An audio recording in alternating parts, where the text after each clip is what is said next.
నాడు వేశ్యగా దుర్బలమైన చీకటి జీవితం నేడు లక్షల మంది జీవితాల్లో వెలుగులు నింపుతున్న క్రీస్తు ప్రేమా కెరటం. ఆనీ లోబర్ట్.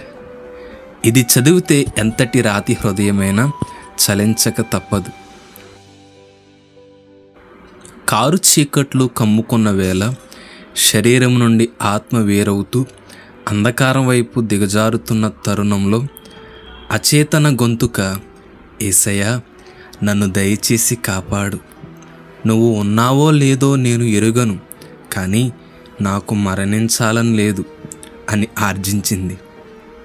అదే గొంతుక నేడు చావైన బ్రతుకైన క్రీస్తు కొరకే అని లక్షలాది జీవితాలు వెలుగు నింపుకుంది.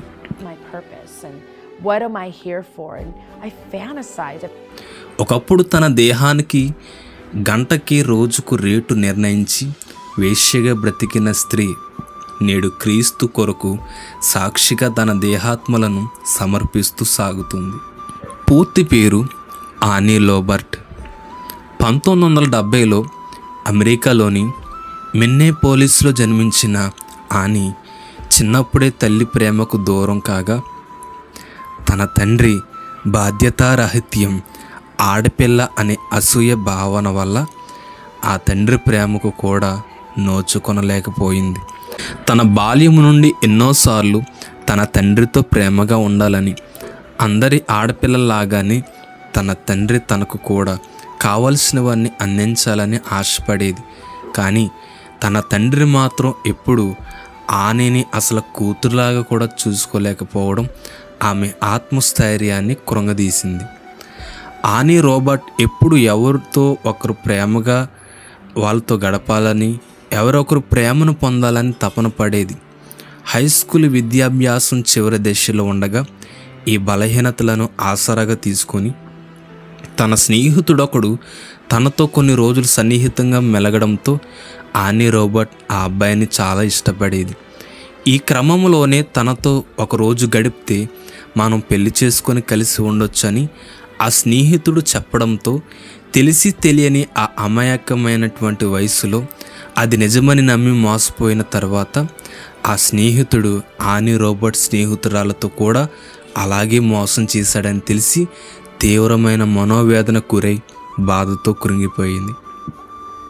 తన తండ్రి బాధ్యతారాహిత్యం, తన స్నేహితుడి మోసం తనను ఎప్పుడు కలిచివేసేవి. ఇలాంటి నీచమైన కుటిల సమాజంలో జీవిస్తున్నందుకు చింతిస్తూ ఆనీ రోబర్ట్ తాను గొప్ప స్థాయికి ఎదిగి ఎలాంటి వాళ్ళకి బుద్ధి చెప్పాలని నిర్ణయించుకుంది. ఆ తర్వాత గ్రాడ్యుయేషన్ ఉత్తీర్ణులు అవ్వడం, ఉద్యోగంలో చేరడం చకచకా జరిగిపోయాయి.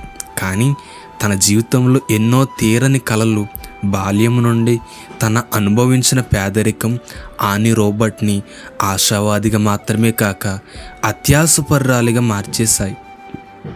తన జీవితంలో గొప్ప స్థాయికి ఎదిగి తనకంటూ ఒక కారు, సొంత భవనం ఉండాలంటే తనకి వచ్చే జీతం కాకుండా మరో 3 ఉద్యోగాలు చేయాలి.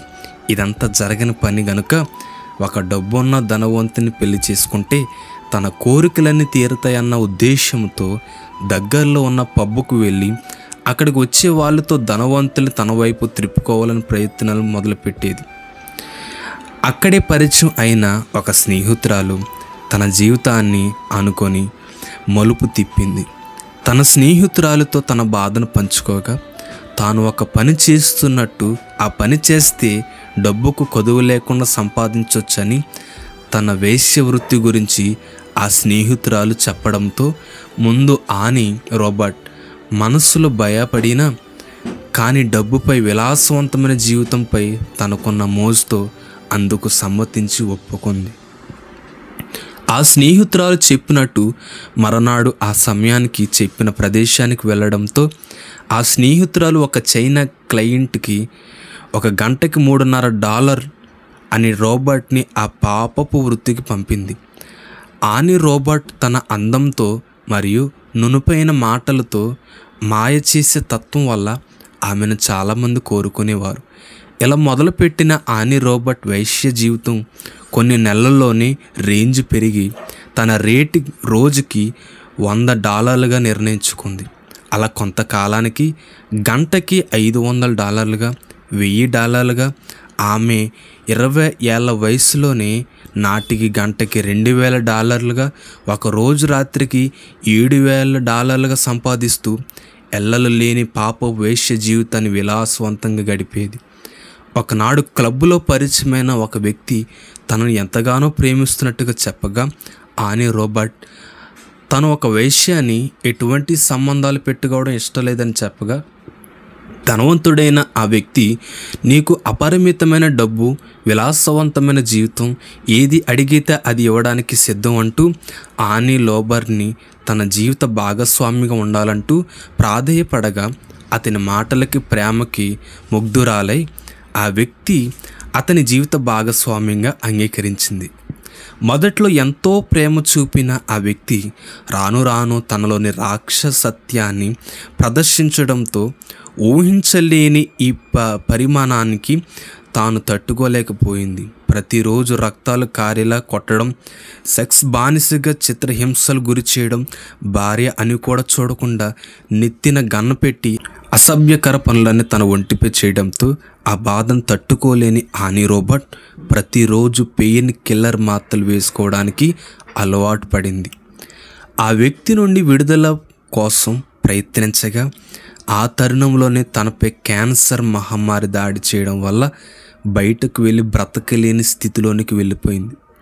ఎట్టకేళ్లకు 5 సంవత్సరాల నరకయాతన అనంతరం ఆనీ రోబర్ట్ అతని నుండి విడిపోయి ఒంటరిగా జీవిస్తూ మళ్ళీ డబ్బు కోసం అదే వేశ్య వృత్తిని కొనసాగించింది ఆనీ.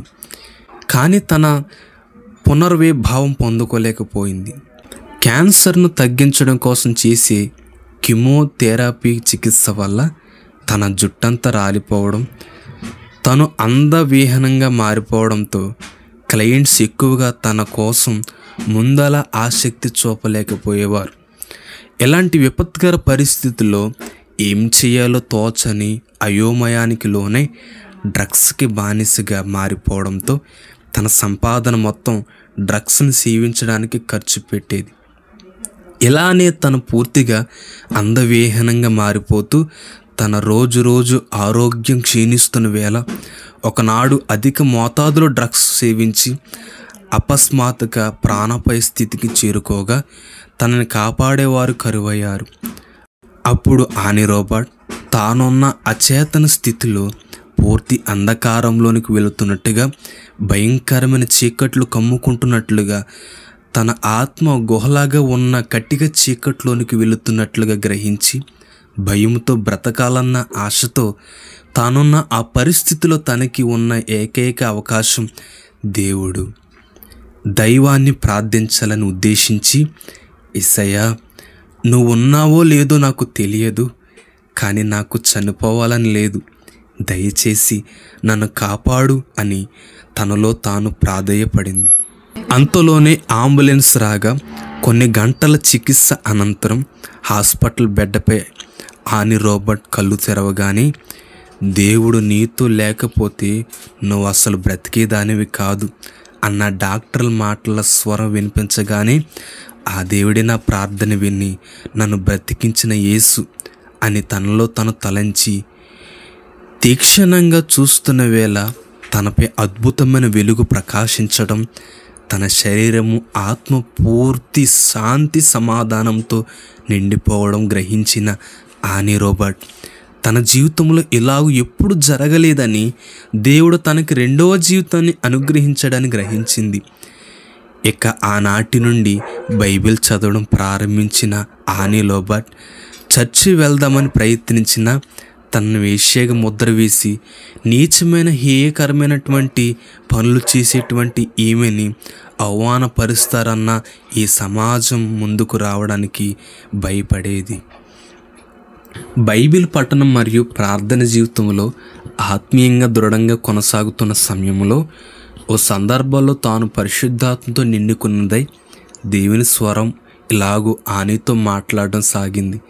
ఆనీ, నీవు అందమైన దానవు, నీవు ఎన్నుకోబడిన దానవు, నీవు ఏర్పరచబడిన దానవు, పవిత్రపరచబడితివి, నీవు నా కొరకైన పరిశుద్ధమైన పాత్రగా చేయబడి ఉన్నావు. నీవు నాలో పరిశుద్ధమైన కన్యకగా మార్చబడినావు. ఈ మాటలు వచించిన తర్వాత మరోసారి అని నీవు నీ పూర్వపు జీవిత స్థానానికి తిరిగి వెళ్ళాలి. ఎందుకంటే అక్కడ నీతో పాటు వేశ్య వృత్తిలో బానిసలుగా మారిన స్త్రీలను ప్రేమించుచున్నాను. వారి స్థితి ఏదైనా, వారు పాప కోపములు ఉన్నాను, అపరాధ భావములు సిగ్గుతూ బ్రతుకుతున్నాను, వారి కోసం రక్షణ సిద్ధపరచబడి ఉన్నది అని చెప్పి వారిని రక్షలోనికి నడుపు. ఇది నీ బాధ్యత అన్న దేవుని స్వరం వినిపించింది. మరణము నుండి జీవములోనికి నడిపించి నాకు మరో జీవితాన్ని అనుగ్రహించిన ఆ దేవాతి దేవునికి ఈ నా జీవితం ఇక నుండి చావైన బ్రతుకైనా ఆయన కొరకే అని నిర్ణయించుకొని దుర్బలమైన వేశ్య బానిసత్వంలో దీనంగా బ్రతుకులేడుతున్న లక్షలాది మంది బైబిల్లోని దేవుని మాటలు వెలుగును ప్రకటించడం మొదలుపెట్టింది. ఆనీ రాబర్ట్ నూతన జీవితాన్ని, నిరాడంబంగా సేవతత్వాన్ని చూపిన ఎందరో సన్నిహితులు తనలో గల ఈ మార్పుకి ఆశ్చర్యపోతూ అందుకు గల కారణాల కోసం ఆని వద్దకు రావడం, ఆని వారికి సువార్త ప్రకటించి వారిని క్రీస్తు వెలుగు మార్గంలోనికి నడిపించడం, ఇలా ఎందరో లైంగికమైనటువంటి పనులు బానిసత్వము నుండి విడిపించి వేశ్యలను క్రీస్తులో రక్షణ కొరకైన మారు మనస్సును, పాప క్షమాపణ ప్రకటిస్తూ వారిని క్రీస్తులో పరిశుద్ధమైన కన్యకులుగా మారుస్తూ వారి జీవితాలలో క్రీస్తు వెలుగు నింపుతూ సాగుతుంది. తన 36వ ఏట 2005 సంవత్సరంలో తన సువార్త బృందంతో కలిసి హూగర్స్ ఫర్ జీసస్ అనే వేశ్యలను రక్షణలోనికి తీసుకొచ్చే ప్రత్యేక సువార్త మిషన్ స్థాపించి లక్షలాది మంది క్రీస్తుని పరిచయం చేస్తూ కొనసాగుతుంది.